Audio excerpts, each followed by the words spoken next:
féeteeg nag ñagargu ma nga ca département bu Podor ab gaal nag moo fa daal di këpp ba juróom-benn doomu aadama ñàkk ca seen bakkan bokk na ci magistrat bi ñuy woowee Bassirou Ndiaye Ousseynou Diop lañu fay fekk ji ak Habib Seck.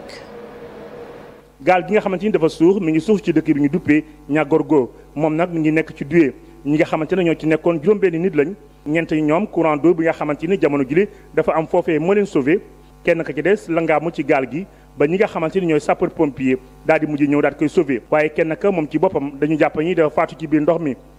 moom nag mi ngi woyoo ci turu Bassirou Ndiaye moom magistrat la woon boo xamante ni ñëpp ràññe woon nañ ko jamono ji nag dafa ñëwoon ci dëkk bi àndoon ak ñenn ci ñi nga xamante ni ay famille lañ ngir nag dem ci dëkk bi di Doué di fa présenter seen ay condoléances ci yoon bi la jéye bu ni mel mujj am jéye bi nag li tax mu am bokk na ci ndox mu bare mi nga xamante ni jamono jile nemmeeku nañ ko ci fleuve bu Sénégal kilifa yi nga xamante ni dañu nekk ci Podor bi ñu déggee xibaar bi si lañu jël seen bépp matukaay dem ci dëkk ba ngir nag massawu ñi nga xamante ni ñoom la seen wayjur daal di loru ci mbir mi jamono ji ba léegi ñu ngi wër kooru Bassirou Ndiaye waaye kenn gisagu ko. mu ngoog ñu gàgganti rek kon ka ca ñàkk bakkanam ci gaal googee këpp Bassirou Ndiaye la nekk ab magistrat ñu jaajëfal Seynou Diop Ngunjaan nag ñu ne askan wa ña nga cay jafe-jafe ba tax sax nag ña ngay yëglu li ko waral bokk na ci junni ak juróom-ñeenti téeméer yu teg juróom-ñetti fukki tonnes yu nitrate bu am ñoom ñu fekk nag ñu doxañ ko ci ay camion te ku ne xam na ni nag lu soxal am ñoom moom nekk na nag ab xeetu tooke boo xamante ne mën naa indil gàllankoor askanu Sénégal Cheikh Anta Diop sëy la ci fii ci Ngunjaan ñi ngi gis camions yi rangale ci tali bi jëm ci dëkk yi mel ni Sewxaay Ngunjaan Pey Joor jàpp Samel askan wi nee nañ lii de da leen a tiital ndaxte produit bi ñuy wax nitrate d'ammonium lu garaaw la ba tax ñoom waa Ngunjaan seen fit dalul. actuellement gis nga camion suñu ginnaaw xurwañ mu ngi seen kanam donte amoo la ci Ngunjaan la bokk. gis nga Pey fii de côté ci Ngunjaan la bokk Joor fii ci côté ci Ngunjaan la bokk gis nga Càngaay ci Ngunjaan la bokk Samel Sewxaay daara ji ci Ngunjaan la bokk Càngaay ci Ngunjaan la bokk loolu la population Ngunjaan jóg pour booloo doon benn pour man koo xee population bi mën a dund ci jàmm parce que produit bi danger bi dafa jéggi dayo yemul kese ci yi rey nit ñi xam ngeen ne Ngunjaan fii suñu ay tool yi produit bi da koy yàq. ñi ngi gis ci taatu garab yi apprenti chauffeur yi toog jàkkaarloo camion yi ngir di leen wattu yenn saa yi oto gendarme yi di dem ak ñëw kii di Serigne Fallou Tine nee na benn sécurité amul fii ci Ngunjaan. dégg nga l'adjoint du maire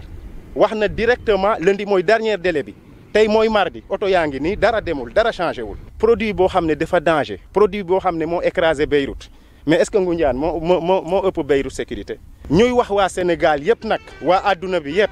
bu fekkee ñoom dañuy manœuvrer dañuy wut ay pexe pour affaire yu dugg ñu xam ne ñun pare nañ pour joxe suñu bakkan loolu la waa Ngunjaan di xamal ñëpp. maire Ngunjaan ak sous-préfet bu arrondissement bu Thiénaba jamono yi ñi nga waxtaan seen biir ak kilifa yi ngir xool nag mbir mi nañ lañ koy saafara. Cheikh Anta Diop ñu lay jaajëfal lu toll ci juróom-ñetti junni waxoon nañ ko yu teg juróom-benn téeméer mètre carré suuf la ñu ne ma nga bokk ca école supérieure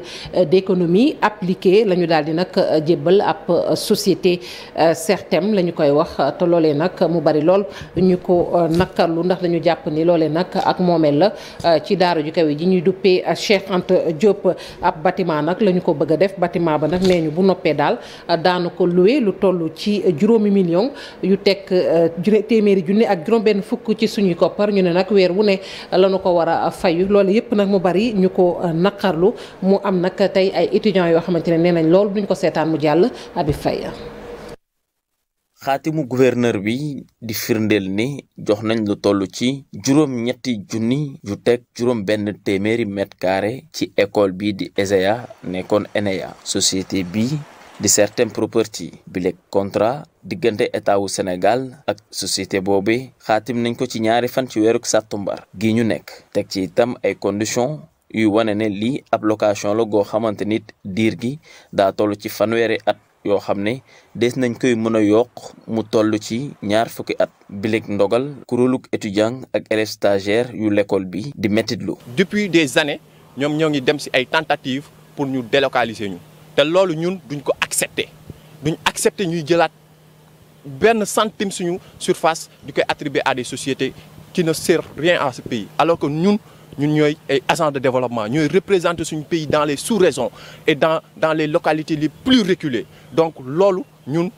dañoo taxaw ne ñett que ne loolu du fi am suñu bâtiment yi ñoo ngi bañ ko fi tojee ba tey amatul dara bâtiment administratif yaa ngi état bi waxu ci dara. ci bileeg document bu ministère des finances ak bu budget di wax contrat bi nga xamante ni société Sertem am na ko ak état bu Sénégal ñeel itam lu ñu war a joxe ci koppar at mu jot toll ci 5,160,000. opération boobu nag lañ bëgg ñu am ko suñu école ndax école bii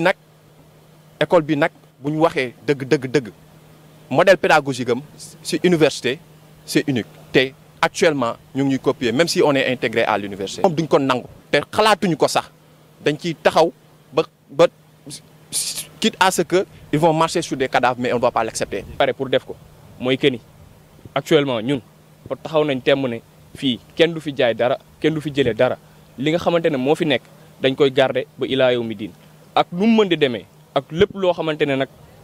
war nañ ko cee def dinañ ko ci def incha allahu rabi. ci parcelle boobee la nga xam ne rek war nañ ko fa tabax waa Sertem moo dik ab bâtiment ngir dëkkuwaay ci délai goo xamante nit 3 at lay doon waaye lañ leen cee aaye moo dik mënuñu fa def leneen lu dul la ñu waxaale ak ñoom lii doon waa SAES mënuñu ko wanaasu ci mu gaaw la ñuy gën a sàkku rek moo dik ñu dakkal contrat baay bi. ni nga ko waxee